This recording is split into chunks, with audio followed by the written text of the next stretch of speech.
ओम श्री साईनाथाय नमः। Good morning, Sai morning. शुभ गुरुवार, हैप्पी थर्सडे। आज गुरुवार की आप सबको बहुत सारी शुभकामनाएं। कैसे हो आप लोग? मैं आशा करती हूँ कि आप सभी स्वस्थ, मस्त और तंदुरुस्त होंगे और आप सबका जीवन साईं कृपा से बेहतर तरीके से चल रहा होगा, क्योंकि जिस पर साईनाथ की कृपा होती है वो फिर खुश रहना सीख जाता है। उसे लाख परेशानियाँ हो, मुसीबतों ने घेर रखा हो, लेकिन वो फिर घबराता नहीं है। वो हर मुश्किल में यही कहता है कि मेरे बाबा मुझे संभाल लेंगे। और ये मैं किसी को देख कर नहीं, अपने आप की ज़िंदगी से अनुभव करके आपको बता रही हूँ, जो मैंने महसूस किया है। क्योंकि हमें जब कोई देखता है, जब कोई मिलता है, तो वो हमारे हंसते हुए चेहरे या फिर हमारे व्यवहार से हमारी ज़िंदगी का अनुमान लगा लेता है। किसी को नहीं पता होता कि हम अंदर ही अंदर किस चीज़ को लेकर के परेशान है, या फिर किन बातों को लेकर हमारा मन दुखी है। ये नहीं जान पाता कोई। बस व्यक्ति हमारे व्यवहार को देखकर, हमारे जीवन को देखकर ये अंदाज़ा लगा लेता है कि अरे तुम तो बहुत खुश रहते हो, तुम्हें तो बहुत सारी चीज़ों को भगवान ने दिया हुआ है। लेकिन और सच बात भी है, हम दूसरों को क्यों दिखाएं कि हम दुखी हैं या फिर हम परेशान हैं? क्या कोई दूसरा आकर हमारी ज़िंदगी की परेशानियों को हल कर सकता है? क्या कोई दूसरा आकर हमें सुख दे सकता है? क्या कोई दूसरा हमारे जीवन को अच्छे मार्ग पर लगा सकता है? नहीं ना। तो हम अपने दुख बांटे ही उसी से, जो दुख को कम कर सके, जो दुख को समझ सके, दुख में हमें समझा सके।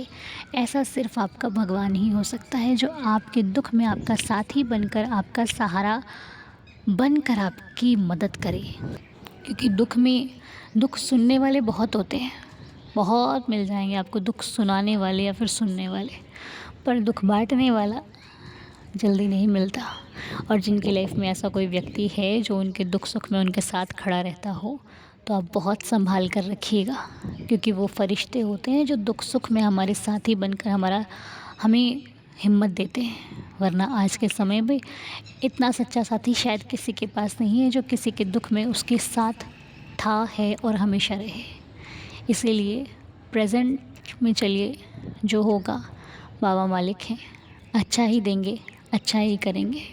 बाकी मैं हमेशा आप सबके लिए प्रार्थना करती हूँ अपने बाबा के श्री चरणों में, कि आप सभी का जीवन जैसे बाबा के श्री चरणों में लगा हुआ है, इसी प्रकार लगते और अधिक हमारा लगाव बाबा से दिन प्रतिदिन बढ़ता जाए। क्योंकि जितना लगाव बाबा के प्रति बढ़ेगा, उतना ही हमारा कल्याण निश्चित है। हम जितना ज़्यादा बाबा के करीब जाएंगे, उतनी ही हमारी लाइफ की जो प्रॉब्लम्स है ना, वो सुलझेंगी और हम एक अच्छे मार्ग पर लगेंगे और हमारा जीवन सार्थक हो जाएगा। बस अपने साईं से कह दिया करो कि देवा देख, तू मुझे परेशानियाँ भी देगा ना, फिर भी मैं तुझे छोड़ के जाने वालों में से नहीं हूँ। तो मुझे हारने भी देगा ना, मैं तब भी हारा हुआ ही तेरा रहूँगा। लोग कहेंगे कि बड़ा साईं को मानता था, क्या दे दिया साईं ने। मैं तब भी यही कहूँगा कि मेरे साईं ने जो दिया वो मेरे लिए भरपूर है। मेरे साईं ने जो किया वो मेरे लिए अच्छा है, सही है। बाबा, मैं तेरे खिलाफ़ कभी नहीं जाऊँगी या फिर जाऊँगा। मैं तेरे खिलाफ़ कभी कोई बात नहीं करूँगी या फिर करूँगा। मैं जहाँ रहूँ, जिस हाल में रहूँ, दुखी रहूँ, सुखी रहूँ, पर मैं तेरा बनकर ही रहूँगा। अब मुझे हर हाल में किस प्रकार रखना है, ये ज़िम्मेदारी आपकी है साईनाथ। मैंने अपनी ज़िंदगी की डोर आपको दे दी है। अब तुम चाहे मुझे सुखी रखो या दुखी रखो।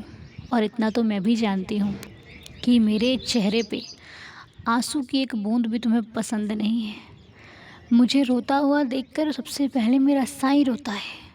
मुझे टूटा हुआ देखकर सबसे पहले मेरा साईं टूटता है। मुझे परेशान देखकर सबसे पहले मेरा साईं परेशान होता है।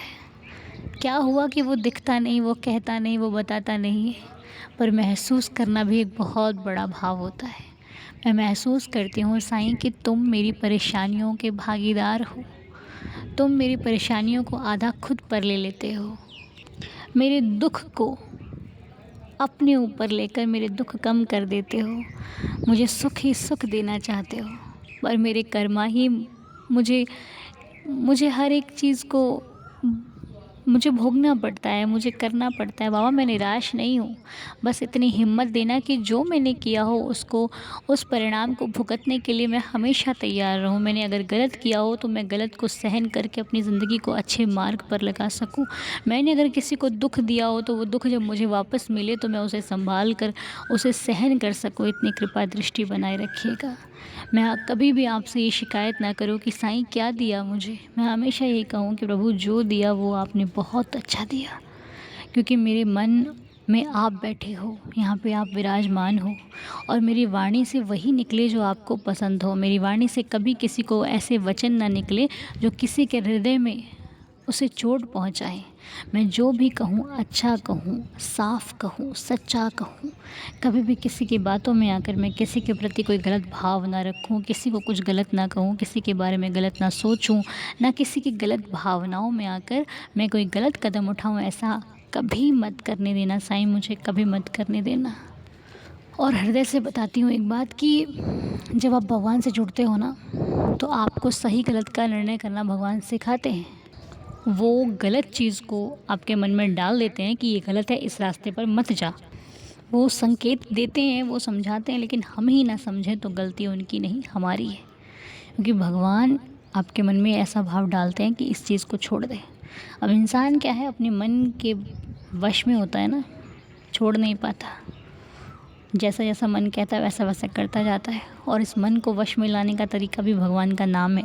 जितना ज़्यादा हम लेंगे उतना ही ज़्यादा ये कंट्रोल में रहेगा, और जब ये कंट्रोल में आ जाएगा तो सब कुछ बेस्ट हो जाएगा। कहते हैं ना, मन के हारे हार है, मन के जीते जीत। तो मन जब हमारे कंट्रोल में होगा तो हम हर जगह जीते जाएंगे, क्योंकि मन की वजह से ही इंसान बहुत चीज़ों में हार जाता है। क्योंकि मन क्या है, सुख चाहता है, दुख नहीं चाहता है। और दुख ही हमारे जीवन को सार्थक बनाता है अगर हकीकत में देखा जाए तो। क्योंकि मैंने ये चीज़ अपने जीवन में नोटिस किया कि जब जब दुख आया है ना, हम भगवान के करीब हुए हैं, और सुख आया है तो संसार के करीब हुए हैं। तो अच्छा क्या है दुख। और जब दुख अच्छा लगने लग जाए ना तो फिर दुख भारी नहीं लगता है, फिर दुख छोटा सा लगता है, अरे क्या है, कुछ नहीं है। क्योंकि दुख को अपनाना ही सबसे बड़ा साथी है।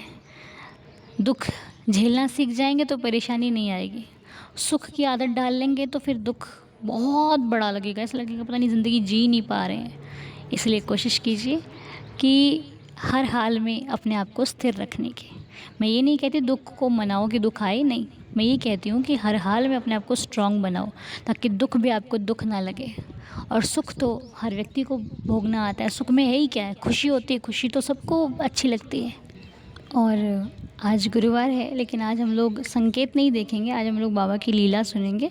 तो आइए मिलकर साईं लीला का आनंद लेते हैं। सबसे पहले बाबा की लीला।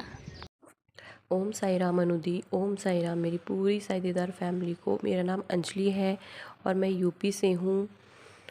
मैं आप सभी लोगों के साथ साईं बाबा जी की एक लीला शेयर करना चाहती हूँ। वैसे तो बाबा जी ने अभी रिसेंटली मेरे साथ एक लीला की थी, जो कि मैंने साईदीदार फैमिली में शेयर भी की थी। बाबा जी ने फिर से मेरे साथ एक लीला की है। तो अनुदी हुआ ये था कि मैं और मेरी मम्मी, हम लोग नवरात्रि में नवमी को अपनी चाची जी के वहाँ रात में कीर्तन में गए हुए थे। तो कीर्तन वीर्तन समाप्त होने के बाद जैसे हम लोग वहाँ से आए ना, तो हम लोग ऑटो रिक्शा किया हमने वापस से अपने घर आने के लिए।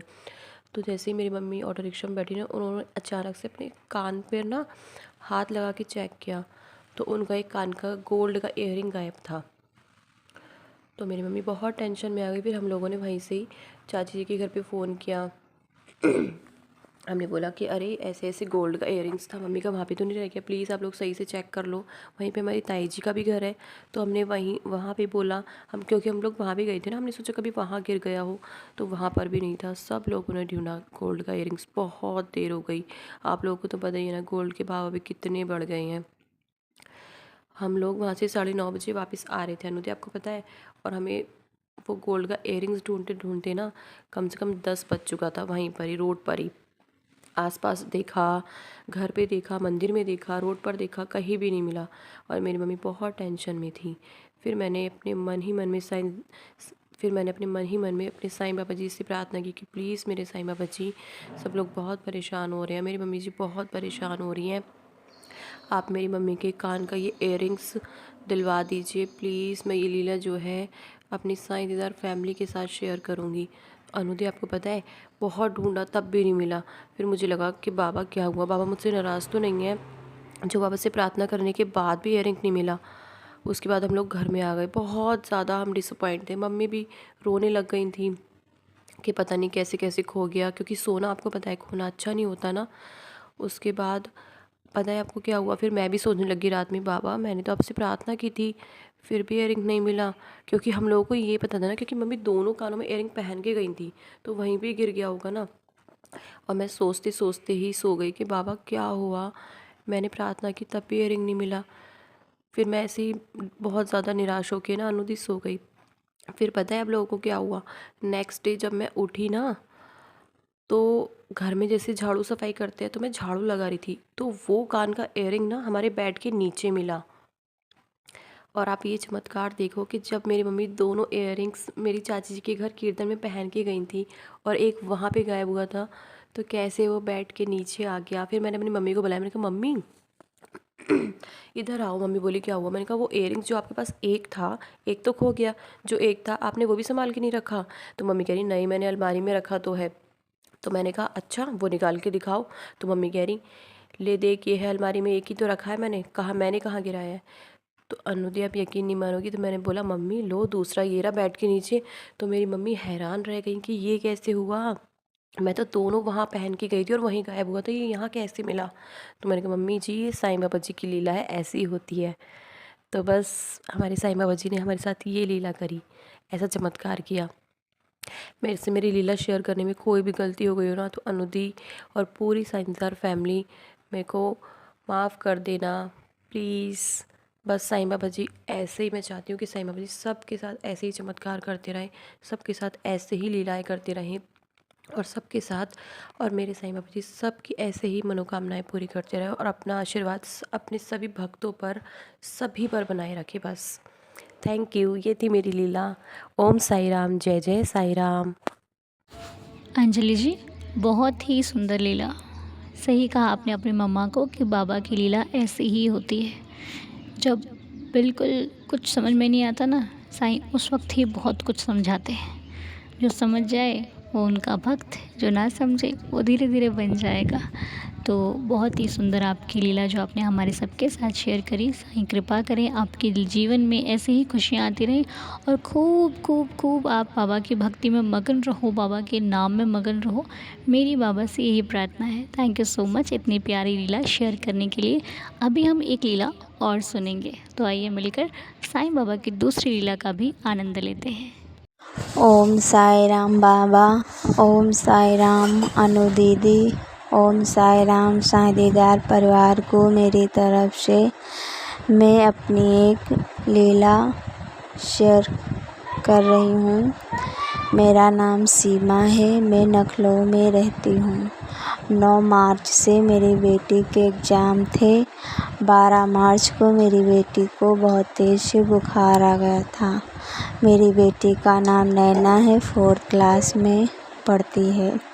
तो मैं शाम को अपनी बेटी को जल में उदी मिला के 11 वचन पढ़ के पिला दी और रात में मैं बाबा से नींद में बोल रही हूँ बाबा मेरी बेटी ठीक हो जाएगी। तो मैं अपनी ये लीला साईं दीदार परिवार में शेयर करूँगी।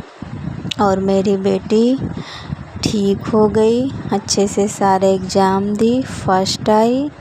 यही मेरी लीला है और मैं बाबा से मतलब साईं परिवार से 1 साल से जुड़ी हुई हूँ और मैं बाबा का बहुत बहुत धन्यवाद करती हूँ।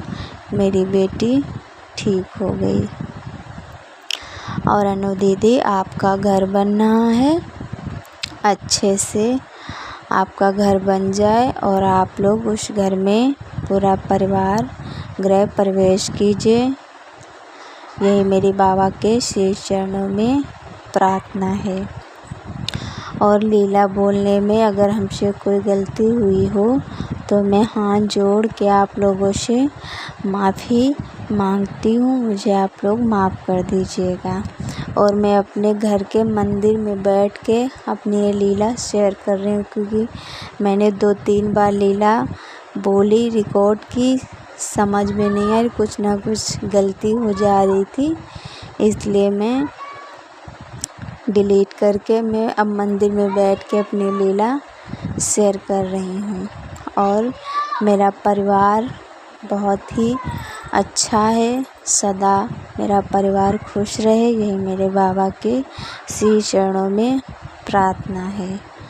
मैंने कोई अच्छे कर्म किए होंगे जो मुझे अन्नू दीदी से और अपने शादीदार परिवार से बाबा ने मुझे मिलाया। मैं पहले बहुत परेशान रहती थी, अब हर पल मेरे बाबा मेरी मदद करते हैं। जो मैं बाबा से बोलती हूँ, बाबा मैं ये परेशान हूँ, मन में कुछ ना कुछ चलता है, तो प्रार्थना के द्वारा या लीला के द्वारा बाबा मुझे समझा देते हैं। जैसा लगता है बाबा बोल रहे हैं कि लो सुनो ये लीला तुम, या ये देखो अनु दीदी ये लीला बोल रही हैं। अनु दीदी ने भी 1-2 बार लीला अपनी प्रार्थना में बोली हैं, तो उससे मेरे साथ भी हुई हैं। और अनु दीदी मम्मी पापा ने बहुत अच्छे कर्म किए होंगे, इसलिए आप जैसी बेटी मम्मी पापा को मिली। अनु दीदी आप बहुत अच्छी हैं, सदा आप खुश रहिए, आपकी झोली सदा खुशियों से भरी रहे, ये मेरे बाबा के श्री चरणों में प्रार्थना है। और बाबा का बहुत बहुत धन्यवाद करती हूँ। ओम साई राम, ओम साई राम, ओम साई राम। अनंत कोटि ब्रह्मांड नायक राजाधिराज योगीराज ब्रह्म श्री सच्चिदानंद सद्गुरु साईनाथ महाराज की जय हो।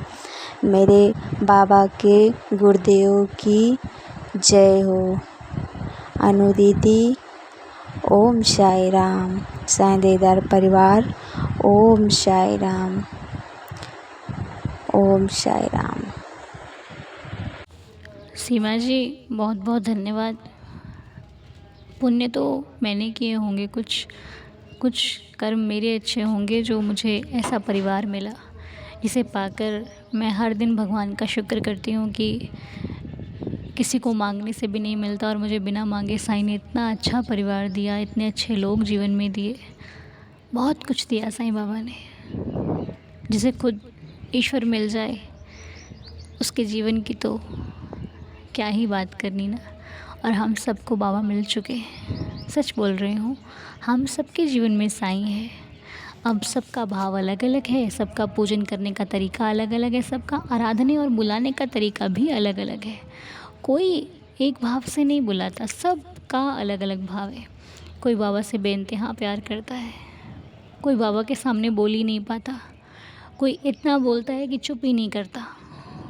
कोई बाबा से प्यार करता है तो कोई बाबा से झगड़ा भी करता है। किसी का प्यार बातों में है तो किसी का प्यार झगड़े से भी निकल जाता है। बस हर भक्त अलग अलग तरीके से अपने भगवान को रिझाता है, मनाता है और उनसे बात करता है। खैर इसमें कोई गलती नहीं है, भगवान हर रंग में राज़ी हैं। हमें किसी के भाव को कभी ये नहीं कहना चाहिए कि ऐसे मत मानो, वैसे मानो, वैसे मत मानो, वैसे मानो। जैसे जिसका भाव है वो वैसे ही मानता है। किसी को प्लेट हाथ में लेकर खाना पसंद है तो किसी को टेबल पर रख कर खाना पसंद है। अब इसमें हम ये तो नहीं कह सकते तुम्हें जैसे हम चाह रहे हैं वैसे करो, नहीं ना। हर व्यक्ति का अलग अलग भाव होता है, तो हम सबके भाव को प्रणाम करना चाहिए और बाबा के श्री चरणों में हर दिन अपने आप को शुक्र मनाते रहना चाहिए कि प्रभु बहुत बहुत शुक्राना है जो आप मेरे जीवन में हो। तो आइए मिलकर 11 वचनों के साथ आज के दिन की शुरुआत करते हैं। सीमा जी बहुत बहुत धन्यवाद आपका, साईं आपकी हर इच्छा पूरी करे। बहुत बहुत धन्यवाद। ठीक है, आइए मिलकर 11 वचनों का पाठ करते हैं। ओम साई राम। जो शिरडी में आएगा आपद दूर भगाएगा, चढ़े समाधि की सीढ़ी पर, पैर तले दुख की पीढ़ी पर, त्याग शरीर चला जाऊंगा, भक्त हेतु दौड़ा आऊँगा, मन में रखना दृढ़ विश्वास, करे समाधि पूरी आस। मुझे सदा जीवित ही जानो, अनुभव करो सत्य पहचानो। मेरी शरणा खाली जाए, हो तो कोई मुझे बताए। जैसा भाव रहा जिस जन का, वैसा रूप हुआ मेरे मन का। भार तुम्हारा मुझ पर होगा, वचन न मेरा झूठा होगा। आ सहायता लो भरपूर, जो मांगा वो नहीं है दूर। मुझ में लीन वचन मन काया, उसका ऋण ना कभी चुकाया। धन्य धन्य वह भक्त अनन्य, मेरी शरण तज जिसे न अन्य। अनंत कोटि ब्रह्मांड नायक, राजाधिराज योगिराज, पर ब्रह्म श्री सच्चिदानंद सद्गुरु साईनाथ महाराज की जय। बाबा जी के श्री चरणों में कोटि कोटि प्रणाम करते हुए आज की प्रार्थना को संपूर्ण करते हैं। दिन की शुरुआत करते हैं। साईं कृपा सभी पर बरसती रहे, सभी का आज का दिन शुभ और मंगलमय रहे। मिलेंगे आज आपसे लाइव बाबा के दर्शनों, बाबा के नाम स्मरण के साथ। वो लाइव आपका 12:30 तक हम शुरू करेंगे, 1 बजे तक आप वेट कीजिएगा। करते करते कई बार 1 बज जाता है, तो 1 बजे तक आप वेट कीजिएगा। 1 बजे के बाद तक लाइव शुरू हो जाएगा, ठीक है। मिलेंगे बहुत जल्द, तब तक के लिए ओम साई राम, जय जय साई राम। मेरा साईं आप सबको खुश रखे।